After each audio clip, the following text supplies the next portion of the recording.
Вітаю вас у ефірі Пара. Культавы палітык і палітвязень Мікола Статкевіч, якога Лукашенка нібыта выпусціў, але Статкевіч адмовіўся дэпартавацца з Беларусі, вярнуўся ў Беларусь. Паведамляецца, што ён ужо знаходзіцца ў калоніі, хоць дакладных пацверджанняў няма. Чалавек адсядзеў больш за 5 гадоў. І гэта ж не ў першы раз адсядзеў у катавальнях. Чаму ён прыняў такое рашэнне? Што пралічыў Статкевіч датычна сцэнароў развіцця ў Беларусі? Што Статкевіч думае пра дымсілы, якія як бы прадстаўляюць Беларусь за межамі нашай краіны? Што апошняе сказаў Статкевіч, пакуль знаходзіўся на волі? З намі на сувязі паплечнік Мікалая Статкевіча, які якраз акурат з ім бачыўся. Гэта Яўген Вільскі. Гэта асоба, якая зараз замяшае Статкевіча на пасадзе старшыні партыі «Народная грамада». Вітаю, спадар Яўген. Вітаю всех. Я нагадаю нашим гледачам, все ж, конечно, ведаюць пра падзеі 11 верасня яшчэ, калі Лукашенко памілаваў 52 вязні, іх тут жа вывезлі з Беларусі. Мікалай Статкевіч адмовіўся дэпартавацца. Пішуць, што выламаў дзверы в аўтобусе, вярнуўся ў Беларусь. Вось вам вядома, што там здарылася, ці нешта ён выломваў? Нет, на жаль, только та информация, которую дают СМИ, потому что сам я там не присутствовал, да, те люди, с кем я общался, тоже ничего не ведают такого, да. Я знаю только вот свой кусок, о чем я разговаривал с Николаем, да, как он оказался вышел из автобуса и отмовился ехать в Евросоюз. У меня тут нема никакой инфы. Тыя кадры, якія разыходзіліся ў інтэрнэце, гэта нейтральная зона на мяжы, ці гэта ўжо тэрыторыя Беларусі? Вы ж таксама 12 год атрымалі. Атрымліваецца, што вы на тэрыторыю Беларусі зайшлі? Як гэта выглядала? Да, это территория Беларуси. Как только получили мы информацию, что выпустили политических заключенных, мы сразу понеслись искать, где их встретить. Ну, первым делом американское посольство. Поехали туда. Потом выскочила информация про Миколая Статкевича, что он находится на меже, и сразу мы решили ехать туда. Но мы решили попробовать прорваться туда через границу. И на наше удивление нам это удалось. То есть подходим к окошечку, где сидит помежник литовский, рассказываем ему ситуацию, и он нас пропускает. То есть мы говорим, там наш политзаключенный сидит, мы хотим там это. Он говорит, да. И мы практически таким образом подъехали к последней черте, к последнему шлагбауму, за которым начиналась уже нейтральная полоса. Перед этим шлагбаумом стояло около десятка дипломатических машин, машин с дипломатическими номерами. Стояли человек 10-15 дипломатов, что-то там обсуждали. Там был наш посол Литвы в Беларуси, который, увидев нас, поговорив, пошел к американцам. И смотрю, идут к нам американцы. Это известный нам, если не помыляюсь, Кристофер Смит. Да, он всегда вот на таких горячих точках появляется, да. Но самое интересное, цікавое, что он там не был главный, да, он только нам это сказал. То есть там уровень был довольно высокий, представитель американцев. Он подошел и сказал, уже так как свершившийся факт, вы можете пройти поговорить с Николаем, да. Мы уже, узнав вашу, передали белорусской стороне ваши данные, и вам дали дозвол на 5 минут поговорить. И у меня как бы уже все случилось, уже не было максимальности отступать куда-то, да? Як выглядае сёння Мікалай Статкевіч, чалавеку 69 год? Вы там не рабілі фотаздымкаў нейкіх? Было запрещено. Тот американский дипломат, который сопровождал меня туда до Миколы, сразу сказал, что никаких снимков делать нельзя, это запрещено. Даже когда я попросил его сделать снимок со своего фотоаппарата, он сказал, никаких снимков. Вы могли бы тады апісаць, які ягоны выгляд, худы, не худы, чалавек нібыта перанёс інфаркт, ёсць такая інфармацыя. Якім вы яго пабачылі?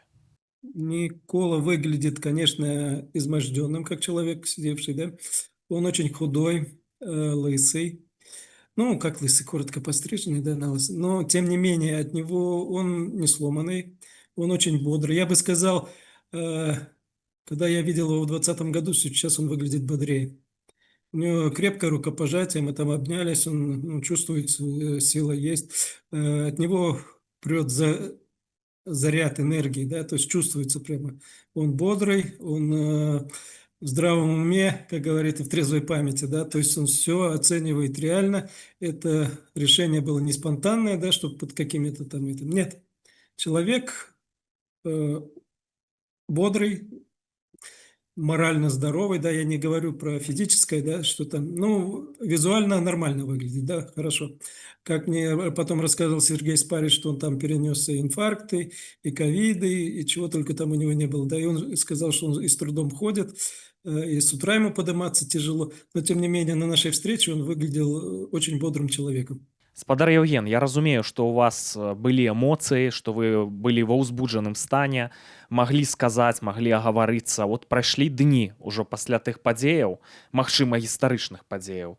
Што, я думаю, што вы ўжо дэталёва, як мазаіка, прыгадалі, што канкрэтна вам казаў Мікола Статкевіч, як адбываўся паміж вамі і ім дыялог. Што там было? Ну, скажу так, я уже как кому-то говорил, что да, если бы сейчас я с ним разговаривал, я бы свой диалог построил совершенно по-другому, да. Тогда была очень такая нервная ситуация, то есть висели эти быки в масках, которые в любой момент могли какую-то провокацию сделать, да, обмежеванный час, 5 минут дали на это. То есть практически у нас там половина времени прошло там на виншевание и обнимание, да, то есть человека, которого я не видел, у меня слезы на глазах наворачивались, да, и оставшиеся 2 минуты, ну, я не знаю, что я там ему успел сказать, да, что все, ну, про себя, про партию рассказал, да, что живая, мы никуда не изникли, мы работаем, да. Я несколько раз предложил ему все-таки переходить в Евросоюз, да, я говорил ему, что белорусам сейчас очень нужен какое-то знамя, нужен лидер, вокруг которого можно объединиться. Но, к сожалению, Николай сказал, что он принял решение, которое менять не будет. Он должен находиться со своим народом, а в каком стане это уже не так важно, да. И никакой Лукашенко не будет определять, где ему находиться, да. То есть он сам определяет свою судьбу, свою жизнь, и то есть решение принято окончательно, он офицер, человек чести, значит, он не будет отказываться от того, что принято. Праходзіла інфармацыя пра тое, што ён называў, штосьці казаў пра Ціханаўскага, пра Ціханаўскую, выказваў сваё меркаванне. Нейкая крытычная была інфармацыя. Гэта хлусня ці гэта праўда? Ну, у нас был очень обмежеванный час, да, обмежеванный. Я не задавал такие вопросы. Но когда мы шли к нему навстречу, в сопровождении американских дипломатов, у нас был такой разговор. Меня спросили, а вы знаете, что Статкевич назвал Тихановского предателем? Как вы к этому относитесь? А хто это вам сказаў? Американский дипломат, который меня сопровождал туда. А што это быў за чалавек? Это такая сур'ёзная інфармацыя, ну сур'ёзнае Я- абвінавачванне. Мне никто не представлялся, как бы, ну, что услышал, то передал, да. Ну, то есть это не в мои уши вошло, да, это уже через американский дипломат. Я думаю, что все эти дипломаты связаны Госдепом, информация как бы пошла выше, да, то есть, ну, как-то так. І все, толькі гэту фразу матывіровачнай шчасця не было. Нет. А навошта ён Ну, вам сказаў пра Ціханаўскага, калі вы шлі да Статкевіча? Ну, сказал, вы знаете, что он сказал, да, ну, я говорю, понял, да. А если вы с этим согласны, то как вы будете уговаривать Николу возвращаться сюда, если тут предатели, да? Такой у нас был разговор. Но я говорю, не весь мир крутится вокруг Тихановского, да? Статкевича ждет не только Тихановский, да, к примеру, да? Есть и другие какие-то цели, задачи. И для чего тебе Николай Статкевич нужен нам здесь? А не только потому, что там, что из себя представляет Сергей Тихановский. Вот такой у нас был разговор. Спадар Евген, у 20-м годзе Статкевіч, атрымліваецца, падтрымаў Ціханаўскага. Яго ж затрымалі напрыканцы траўня 20-го года, калі ён ішоў на пікет Святланы Ціханаўскай. Чаму зараз магло змяніцца ягонае меркаванне датычна Ціханаўскіх? У чым? Ён жа сядзеў у ізаляцыі інфармацыйнай, у рэжыме інкамунікада, пра яго не ведалі. Чаму магло змяніцца меркаванне датычна Ціханаўскіх? Евген, ну, Статкевич всегда отличался своим аналитическим умом. До того, как возник режим инкоммуникада, нам периодически приходили от него письма с аналитикой. Когда человек, глядя только белорусское телевидение, да, которое у него там было в камере, какой-то телевизор, программы эти пропагандистские, он из этих программ делал такие выводы, да, что люди, которые на свободе не могли такого сделать, да. Это база, да, какая-то есть у человека база, который, получая небольшую информацию, может какие-то сделать выводы. Поэтому я не думаю, что Статкевичу какой-то была сложность. Но тем не менее, тем больше, что его же не сразу привезли на границу, да, они где-то, мне как рассказывали, еще около суток находились в тюрьме КГБ, и там они между собой, все вот эти люди, которые выпустили, они между собой плотно общались, и Статкевич получил информацию, да, какую, ту, которая ему необходима. Поэтому я думаю так.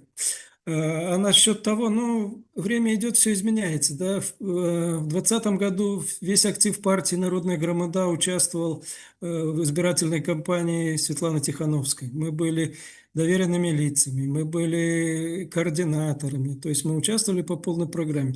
Ну, видите, все, ситуация объединилась, нас отсекли, никуда не подпускают. Так почему у Статкевича не может измениться мнение, да? Если у Тихановской изменилось мнение, да, то есть она в упор не видит, кто такие люди, которые с ней начинали.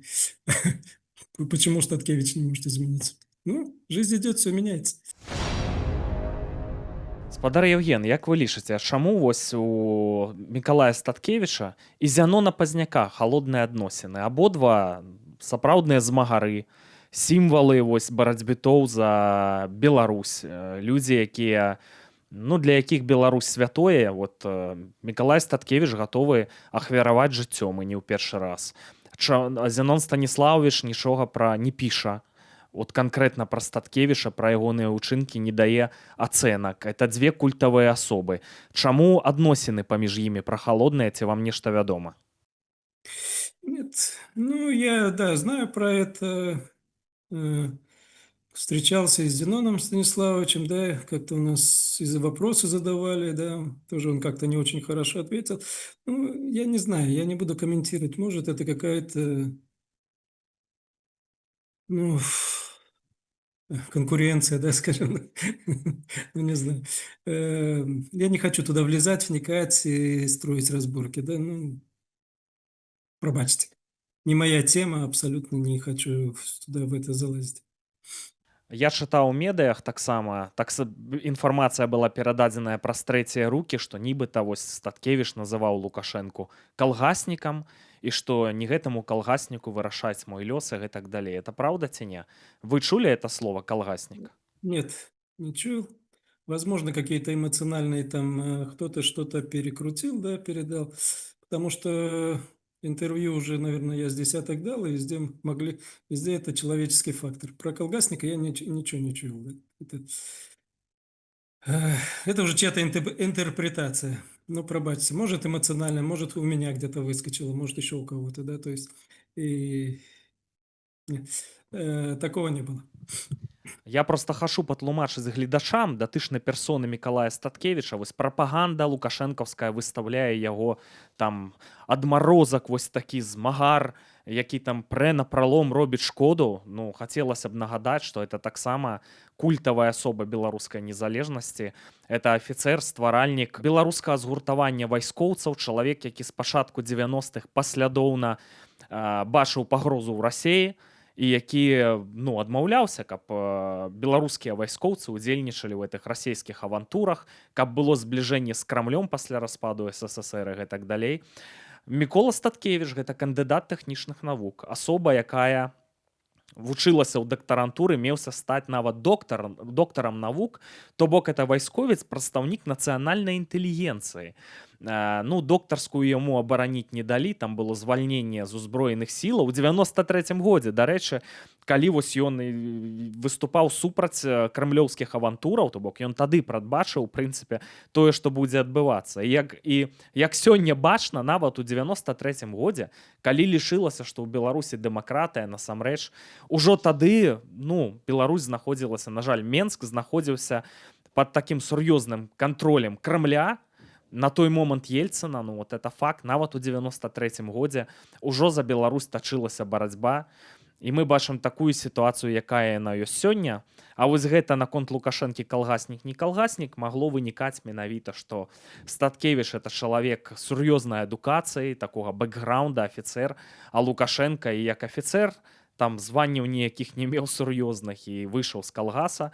Ну добра, разабраліся з сітуацыяй. Я думаю, што нават Мікола Статкевіч ведае пра вот гэтыя сустрэчы з Сі Цзіньпінем, перамовы з Трампам і разумее, што ну, Лукашенко это палітычны цяжкавагавік, я думаю, таксама аддае належнае. Як вы думаеце, Лукашенко Статкевіча баіцца? Ну, а вы как думаете? Чаму ён яго Первого вызваліў зараз? сажает, Я не магу пос- разабрацца. последнего выпускает, вы же заметьте, всегда, да, и после 10-го года Статкевича последнего выпустили, и сейчас он поломал все планы. Ну ён же зараз жа яшчэ 1300 палітвязняў засталося, а рэальна, я думаю, тысяча і тысячы. Зараз не апошнім ён яго выпускае. Ну чаму выпусціў, цікава?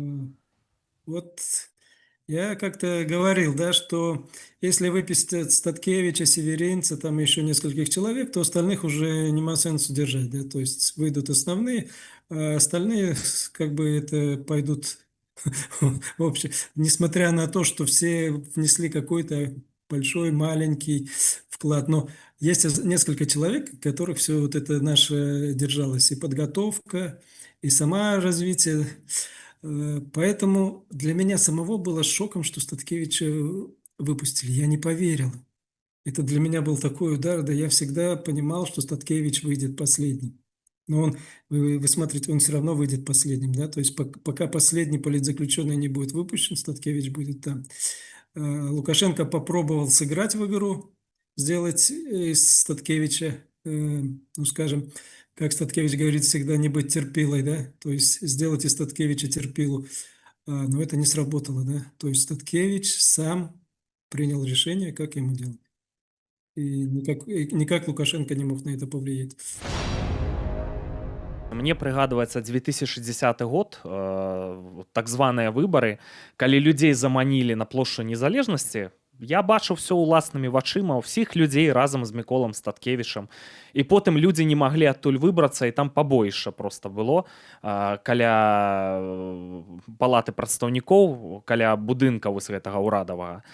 І калі Міколу Статкевіча вызвалілі, ён жа і тады амаль адсядзеў 5 год. То бок чалавек ужо адматаў як проста як за забойства, это мінімум. Я ў яго наўпрост спытаўся: спадар Мікола, вот ён толькі выйшаў з вязніцы, журналісты, я задаю пытанне: ну тады ж заманілі людзей, вы ж палітык, вядомы чалавек, вы не бачылі, што людзей проста як устойла ведуць, і зараз ну, будзе правакацыя? На што вот так досыць злосна мне спадар Мікола адказаў, што народ так вырашыў. І вот зараз ён таксама з гэтым народам, я буду з народам. Як вы думаеце, можа быць, все-таки Мікола Статкевіч, ну, не гнуткі чалавек?